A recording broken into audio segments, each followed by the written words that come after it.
नमस्कार साथियों। आज की इस वीडियो में हम आरपीएफ कांस्टेबल एग्जाम 11 मार्च 2025 को तीनों शिफ्टों में आए हुए प्रश्नों को, जीके जीएस के प्रश्नों को आज की इस वीडियो में हम लोग देखेंगे। जीके जीएस और करंट अफेयर्स और साइंस के प्रश्नों को आज की इस वीडियो में हम लोग देखेंगे। ठीक है, चलिए ज़्यादा समय न लेते हुए प्रश्नों का सिलसिला शुरू करते हैं। बात करते हैं पहले शिफ्ट की। भारत में उदारीकरण की नीति कब अपनाया गया था? तो इसका जो राइट आंसर है वो है 1991। एलपीजी मॉडल से बार बार आपसे क्वेश्चन पूछा जा रहा है घुमा फिरा करके। ठीक है, तो भारत में आर्थिक उदारीकरण की नीति 24 जुलाई 1991 को अपनाई गई थी। इसे आमतौर पर एलपीजी या उदारीकरण, निजीकरण और वैश्वीकरण मॉडल के नाम से जाना जाता है। इस नीति को प्रधानमंत्री पीवी नरसिम्हा राव और उनके वित्त मंत्री डॉक्टर मनमोहन सिंह ने लागू किया था। एक क्वेश्चन यहाँ से ये बन सकता है कि उदारीकरण की नीति या एलपीजी मॉडल क्यों अपनाया गया? ठीक है, तो इसका जो कारण है ना, उसके पहले भारत में कोटा परमिट सिस्टम था। ठीक है, मतलब किसी भी कार्य को करने के लिए, कोई फैक्ट्री खोले, कुछ भी करने के लिए लाइसेंस लेना पड़ता था। ठीक है, इसमें लंबा समय लगता था, देश की प्रगति बाधित होती थी। तो इसी वजह से उदारीकरण, निजीकरण और वैश्वीकरण मतलब एलपीजी मॉडल लाया गया। अगला प्रश्न है कि सत्रिया नृत्य को शास्त्रीय नृत्य का दर्जा कब प्रदान किया गया था? इसका जो राइट आंसर है वो है 2000 में। ठीक है, 2000 में शास्त्रीय नृत्य को शास्त्रीय नृत्य का दर्जा प्रदान किया गया। कभी कभी ये भी क्वेश्चन पूछा जाता है कि सबसे नया शास्त्रीय नृत्य कौन सा है, तो है सत्रिया नृत्य। संगीत नाटक अकादमी ने वर्ष 2000 में सत्रिया नृत्य को भारत के आधिकारिक शास्त्रीय नृत्यों में शामिल किया था। यह नृत्य असम का शास्त्रीय नृत्य है और इसकी शुरुआत 15वीं शताब्दी में असम के कृष्ण केंद्रित वैष्णववाद मठों में हुई थी। एक क्वेश्चन यहाँ से भी बनता है कि किस संत ने इसकी शुरुआत की थी? श्रीमंत शंकर देव। ठीक है, ये भी एक क्वेश्चन और बनता है यहाँ से कि कौन से मठों में सत्रिया नृत्य किया जाता था? तो सत्र नामक असम के मठों में इसका प्रदर्शन किया जाता था। ठीक है भाई, अगला प्रश्न है कि 1857 में अवध का नवाब कौन था? ठीक है, तो इसका राइट आंसर है वाजिद अली शाह। वर्ष 1857 के भारतीय विद्रोह के समय अवध के नवाब वाजिद अली शाह थे। हालांकि अंग्रेजों ने उन्हें गद्दी से हटा करके कलकत्ता भेज दिया था। 1857 विद्रोह के दौरान वाजिद अली शाह की पत्नी बेगम हजरत महल ने अपने बेटे बिरजिस कद्र को अवध का वली घोषित किया था। बेगम हजरत महल को अवध की बेगम भी कहा जाता है। उनका असली नाम मोहम्मदी खानम था। ठीक है, अगला प्रश्न है कि डीपीएसपी किस देश के संविधान से लिया गया है?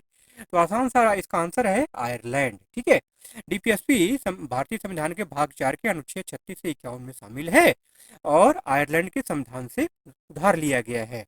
और आयरलैंड इसको कहाँ से लिया है? आयरलैंड इसको स्पेन से लिया है। ठीक है, एक चीज और ध्यान रखिएगा कि भारतीय संविधान का अनुच्छेद 37 से निर्देशक सिद्धांतों के अनुप्रयोग को बताता है। अगर पूछ लिया जाए आपसे कि नीति निर्देशक सिद्धांतों के अनुप्रयोग को कौन सा अनुच्छेद बताता है, तो अनुच्छेद 37 को ध्यान रखना है। ठीक है, डीपीएसपी किस दर्शन पर आधारित है? डीपीएसपी समाजवाद, उदारवाद और गांधीवाद के दर्शन पर आधारित है। अगला प्रश्न है कि दल बदल कानून का संबंध किस अनुसूची से है? इसका राइट आंसर है 10वीं अनुसूची। जी हाँ, दल बदल विरोधी कानून भारतीय संविधान की 10वीं अनुसूची से जुड़ा हुआ है। इसे वर्ष 1985 में 52वें संशोधन के जरिए संविधान में जोड़ा गया था। ठीक है, इसे दल बदल विरोधी कानून के रूप नाम से भी जाना जाता है। यह कानून संसद और राज्य विधानसभाओं के सदस्यों की अयोग्यता से जुड़ा हुआ है। यह कानून किसी राजनीतिक दल के दूसरे दल में जाने वाले सदस्यों को रोकने के लिए बनाया गया है। ठीक है, इस कानून से जुड़े प्रावधान अनुच्छेद 102(2) और अनुच्छेद 151(2) में भी दिए गए हैं। अगला प्रश्न है कि गोवा के किस समुद्र तट को 20वां सबसे अच्छा समुद्र तट घोषित किया गया था 2024 में? इसका राइट आंसर है पलोलेम। ठीक है, पलोलेम गोवा में एक समुद्र तट है। यह समुद्र तट दक्षिणी गोवा में कैनाकोना में स्थित है। इसे भारत के सबसे खूबसूरत समुद्र तटों में से एक माना जाता है। 2018 में ट्रिप एडवाइजर द्वारा इसे एशिया का 20वां सबसे अच्छा समुद्र तट घोषित किया गया था 2018 में। ठीक है, अगला प्रश्न है कि नमक कर समाप्त करने के लिए गांधी जी ने किस वायसराय को पत्र लिखा था? इसका जो राइट आंसर है वो है लॉर्ड इरविन। नमक कर खत्म करने के लिए, ठीक है, महात्मा गांधी ने 31 जनवरी 1930 को वायसराय लॉर्ड इरविन को पत्र लिखा था। इस पत्र में उन्होंने नमक कर को खत्म करने के साथ साथ जमीन के राजस्व में कमी करने की मांग की थी। साथ ही उन्होंने ये भी कहा था कि अगर 11 मार्च तक उनकी मांग नहीं पूरी होती है तो कांग्रेस सबने अवज्ञा आंदोलन शुरू करेगी। और उनकी मांग पूरी नहीं हुई, जिसकी वजह से 12 मार्च 1930 को गांधी जी ने साबरमती आश्रम से दांडी की और नमक या मार्च निकाला, जिसे आप लोग नमक सत्याग्रह के नाम से जानते हैं। ठीक है। 5 अप्रैल 1930 को गांधी जी दांडी पहुंचे और समुद्र के पानी को उबाल करके नमक बनाया। ठीक है। इस आंदोलन के बाद गांधी इरविन समझौता हुआ था। ठीक है, जिसको गांधी इरविन पैक्ट कहा जाता है। अगला प्रश्न है कि शुंग राजवंश की स्थापना किसने की थी? इसका राइट आंसर है पुष्यमित्र शुंग। रिपीटेड क्वेश्चन है, बार बार कई बार पूछा जा चुका। पुष्यमित्र शुंग ने शुंग वंश की स्थापना की थी। वह शुंग साम्राज्य के पहले शासक थे। पुष्यमित्र शुंग ने मौर्य साम्राज्य के अंतिम शासक बृहद्रथ की हत्या करके शुंग वंश की स्थापना की थी। पुष्यमित्र का जो शासन काल है वो 185 ईसा पूर्व से 149 ईसा पूर्व तक था। पुष्यमित्र शुंग अंतिम मौर्य शासक बृहद्रथ का ब्राह्मण सेनापति था। पुष्यमित्र शुंग के बाद उनका पुत्र अग्निमित्र उनका उत्तराधिकारी बना था। ठीक है। अगला प्रश्न है कि अंग्रेजों के द्वारा अवध पर कब कब्जा किया गया था? इसका राइट आंसर है 1856। ठीक है। अंग्रेजों ने अवध पर 11 फरवरी 1856 को कब्जा कर लिया था। अवध पर कब्जे के बाद भारतीयों का गुस्सा फूटा और यह भारतीय विद्रोह 1857-58 के कारण बना। 1857 के विद्रोहियों ने बिरजिस कद्र को अवध के राजा के रूप में ताज पहनाया था। बिरजिस कद्र के बारे में आपको ऊपर बता चुके हैं, कौन थे ये अवध के नवाब का बेटा था। ठीक है। अगला प्रश्न है, जब उनको कलकत्ता निर्वासित कर दिया गया तो उनकी मां ने इनको क्या किया? इनको वली घोषित किया अवध का। ठीक है। अगला प्रश्न है कि सितंबर 2024 तक संविधान में अब तक कितने संशोधन किए जा चुके हैं? इसका राइट आंसर है 106, 106। ठीक है, इसको आपको ध्यान में रखना है। सितंबर 2024 तक भारत के संविधान में 106 संशोधन हो चुके हैं। आखिरी संशोधन 28 सितंबर 2023 को किया गया था। अगला प्रश्न है कि 5वीं पंचवर्षीय योजना को किस सरकार ने समाप्त कर दिया था? इसका राइट आंसर है मोरारजी देसाई या जनता सरकार। ठीक है। मोरारजी देसाई प्रधानमंत्री थे और जनता पार्टी की सरकार थी। यह योजना जो है 1974 से 1978 के लिए थी। इस योजना के तहत न्यूनतम जरूरत कार्यक्रम मतलब एमएनपी की शुरुआत की गई थी। इस योजना के तहत भारतीय राष्ट्रीय राजमार्ग प्रणाली की शुरुआत की गई थी। इस योजना के तहत कार्य के लिए बदले अनाज कार्यक्रम की शुरुआत की गई थी। लेकिन जनता पार्टी सरकार ने 5वीं पंचवर्षीय योजना खारिज कर दिया और इसके बाद 6ठी पंचवर्षीय योजना 1978 से 1980 पेश की, मतलब एक वर्षीय योजना को लॉन्च किया। ठीक है। अगला प्रश्न है कि लीवर किस तंत्र का हिस्सा है? साइंस का क्वेश्चन है। इसका राइट आंसर है पाचन तंत्र। जी हाँ, पाचन तंत्र का हिस्सा होता है लीवर। ठीक है।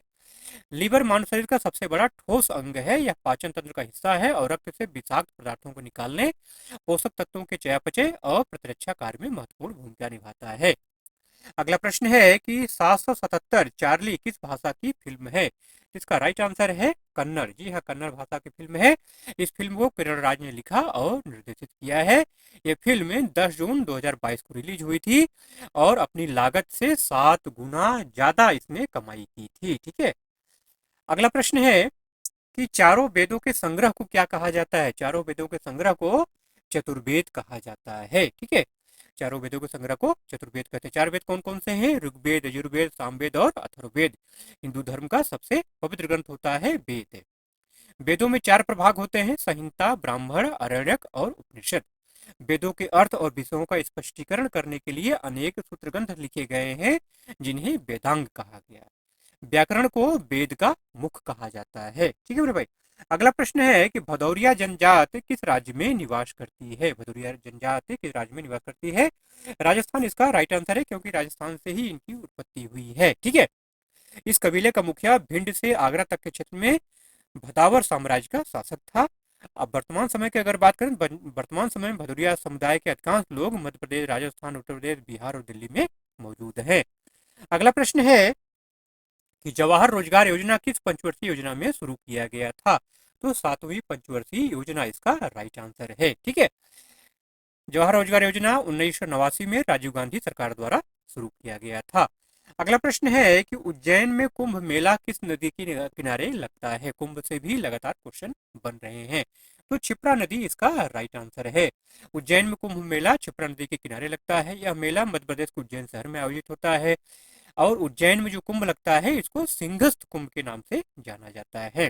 ठीक है। जैसा कि आप जानते हैं कुंभ मेला जो है भारत के 4 पवित्र शहरों में प्रयागराज, हरिद्वार, उज्जैन और नासिक में लगता है। अगला प्रश्न है कि सैयद वंश का अंतिम शासक कौन था? अलाउद्दीन आलम शाह इसका राइट आंसर है। ठीक है, कौन था ये मोहम्मद शाह का बेटा था और दिल्ली का 28वां सुल्तान था। ठीक है, बहलोल लोदी ने वजीर खान की मदद से उसे हरा करके 1457 ईस्वी में लोधी वंश की शुरुआत की।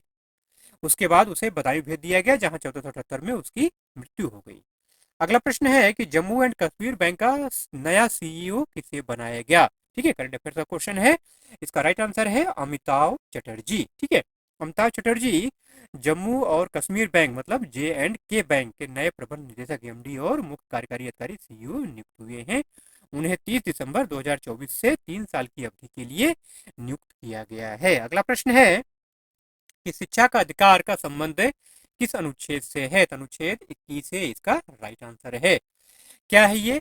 बच्चों को निःशुल्क एवं अनिवार्य शिक्षा का अधिकार अधिनियम या शिक्षा का अधिकार अधिनियम, जिसको आरटीई कहा जाता है, 4 अगस्त 2009 को पारित भारतीय संसद का एक अधिनियम है जो भारतीय संविधान के अनुच्छेद 21A के तहत भारत में 6 से 14 वर्ष के बच्चों के लिए निःशुल्क एवं अनिवार्य शिक्षा के महत्व के तौर तरीकों का वर्णन करता है।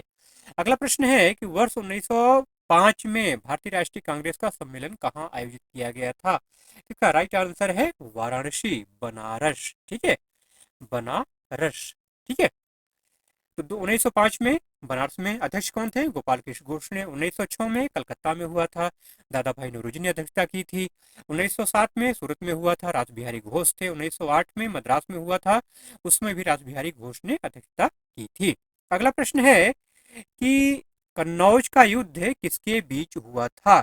तो शेरशाह सूरी और हुमायूं इसका राइट आंसर है। शेरशाह सूरी और हुमायूं। कन्नौज का युद्ध मुगल सम्राट हुमायूं और अफगान शासक शेरशाह सूरी के बीच 17 मई 1540 को हुआ था। ठीक है, यह युद्ध उत्तर प्रदेश के कन्नौज में हुआ था। इस युद्ध को बिलग्राम का युद्ध भी कहा जाता है, इसको आपको ध्यान में रखना है। इस युद्ध में शेरशाह सूरी की जीत हुई थी। इस युद्ध के बाद मुगल शासन का अंत हो गया और सूर राजवंश की शुरुआत हुई। शेरशाह सूरी ने एक मजबूत प्रशासन की स्थापना की और कई सुधार किए। शेरशाह सूरी ने रुपए को मुद्रा के रूप में लागू किया और ग्रैंड ट्रंक रोड का निर्माण कराया। अगला प्रश्न है कि एशियाई विकास बैंक का मुख्यालय कहाँ पर स्थित है? मनीला, फिलीपींस इसका राइट आंसर है। एशियाई विकास बैंक की स्थापना कब हुई थी? 19 दिसंबर 1966 को। ये क्या है? एक क्षेत्रीय विकास बैंक है। अगला प्रश्न है कि संविधान की दूसरी अनुसूची का संबंध किससे है? संविधान की दूसरी अनुसूची का संबंध जो है वेतन भत्ते और विशेषाधिकार से है। किसके वेतन भत्ते? महत्वपूर्ण अधिकारी। कौन से महत्वपूर्ण अधिकारी? राष्ट्रपति, उपराष्ट्रपति, राज्यपाल, लोकसभा स्पीकर, ऑडिटर जनरल और सुप्रीम कोर्ट, हाई कोर्ट के जो जज है। ठीक है, इन लोगों के वेतन का प्रावधान जो है वो संविधान की दूसरी अनुसूची में किया गया है, वेतन और भत्ते। अगला प्रश्न है कि पानीपत का प्रथम युद्ध किसके बीच हुआ था? तो बाबर और इब्राहिम लोदी इसका राइट आंसर है। पानीपत का पहला युद्ध 21 अप्रैल 1526 को मुगल शासक बाबर और दिल्ली के सुल्तान इब्राहिम लोदी के बीच लड़ा गया था। इस युद्ध में बाबर की जीत हुई थी। इस युद्ध की जीत ने भारत में मुगल शासन की नींव रखी। इस युद्ध के बाद दिल्ली सल्तनत का अंत हो गया और मुगल वंश की स्थापना हुई। यही युद्ध था, एशिया का पहला ऐसा युद्ध था जिसमें आग्नेय अस्त्रों का प्रयोग हुआ था। ठीक है, अगला प्रश्न है कि नौसैनिक अभ्यास मालाबार 2024 कहाँ आयोजित किया गया? करंट अफेयर्स का क्वेश्चन है। विशाखापट्टनम इसका राइट आंसर है। ठीक है, ये अभ्यास 8 अक्टूबर से शुरू हुआ था और 18 अक्टूबर को खत्म हुआ था। इस अभ्यास में भारत, ऑस्ट्रेलिया, जापान और अमेरिका की नौसेना ने हिस्सा लिया था। अगला प्रश्न है कि मौर्य वंश में राजकीय कोष विभाग को क्या कहा जाता था? इसका राइट आंसर है सन्निधाता। मौर्य काल में राजकीय कोष का विभाग सन्निधाता के हाथ में होता था। राज्य की तरफ से जिन अनेक व्यवसायों का संचालन होता था उनसे तैयार किए गए पदार्थ सन्निधाता के अधीन पर्णगृह में भेजा जाता था। अगला प्रश्न है कि 44वां और 45वां आसियान शिखर सम्मेलन कहाँ आयोजित किया गया था? तो लाओस इसका राइट आंसर है। लाओस। देखिए, दक्षिण पूर्व एशियाई देशों के संगठन आसियान के 44वें और 45वें शिखर सम्मेलन और संबंधित कार्यक्रम 9 अक्टूबर को लाओस के वियंतियाने में शुरू हुए, जिनका विषय आसियान कनेक्टिविटी और लचीलापन बढ़ाना था। अगला प्रश्न है कि सुर संग्राम वाद्य यंत्र में कितने तार होते हैं? इसका आंसर राइट आंसर है 8 या 9। ठीक है, वैसे कहीं कहीं आपको 4 भी मिल जाएगा। ठीक है, लेकिन आधुनिक जो सुरसंगार वाद्य यंत्र है ये इसमें 8 या 9 वाद्य यंत्र तार पाए होते हैं, जिसमें 6 मुख्य तार होते हैं, 2 ड्रोन तार होता है। सुरसिंगार एक खींचकर बजाया जाने वाला वाद्य यंत्र है। यह उत्तर भारतीय शास्त्रीय संगीत में इस्तेमाल किया जाता है। ठीक है, अगला प्रश्न है कि इंदिरा गांधी नहर परियोजना किस राज्य में स्थित है? इसका राइट आंसर है पंजाब या राजस्थान। दोनों आंसर सही है, राजस्थान दिया राजस्थान, पंजाब दिया है तो पंजाब। ठीक है, इंदिरा गांधी नहर परियोजना पंजाब और राजस्थान दोनों राज्यों में फैली हुई है। यह भारत की सबसे लंबी नहर है। यह नहर पंजाब के हरिके बैराज से शुरू होती है। अगर देखा जाए तो पंजाब इसका राइट आंसर होगा। यह नहर है राजस्थान के थार रेगिस्तान में खत्म होती है। इस नहर का पुराना नाम राजस्थान नहर था। प्रधानमंत्री इंदिरा गांधी की हत्या के बाद 2 नवंबर 1984 को इसका नाम बदल करके इंदिरा गांधी नहर कर दिया गया। ठीक है, सरदार वल्लभ भाई पटेल ने इसका उद्घाटन, गोविंद बल्लभ पंत ने इसका उद्घाटन किया था। अगला प्रश्न है कि महाराष्ट्र में 1857 के विद्रोह का नेतृत्व किसने किया था? तो रंगे बापूजी गुप्ते, सतारा महाराष्ट्र में, महाराष्ट्र की जगह सतारा में, महाराष्ट्र के अलग अलग जगहों पे अलग अलग लोगों ने नेतृत्व किया था। हम बात करें सतारा की। ठीक है, तो सतारा महाराष्ट्र में 1857 के विद्रोह का नेतृत्व किसने किया था? रंगे बापूजी गुप्ते ने किया था। अच्छा, इस विद्रोह की शुरुआत कहाँ से हुई थी? इस विद्रोह की शुरुआत 10 मई 1857 को मेरठ से हुई थी। ठीक है, खान बहादुर ने 1857 विद्रोह का नेतृत्व बरेली में किया था, इसको ध्यान रखना है आपको। नाना साहब ने 1857 का विद्रोह उत्तर प्रदेश के कानपुर शहर में किया था। ठीक है, चलिए इन्हीं प्रश्नों के साथ आज के वीडियो का एंड करते हैं। वीडियो अगर अच्छा लगा मेरे भाई तो जाते जाते एक लाइक जरूर से कर दीजिएगा, और चैनल पर अगर नए हैं तो सब्सक्राइब करके बेल आइकन को जरूर से ऑन कर लीजिएगा। ठीक है, चलिए मिलते हैं अगले वीडियो में ऐसे ही कंटेंट के साथ। तब तक के लिए जय हिंद।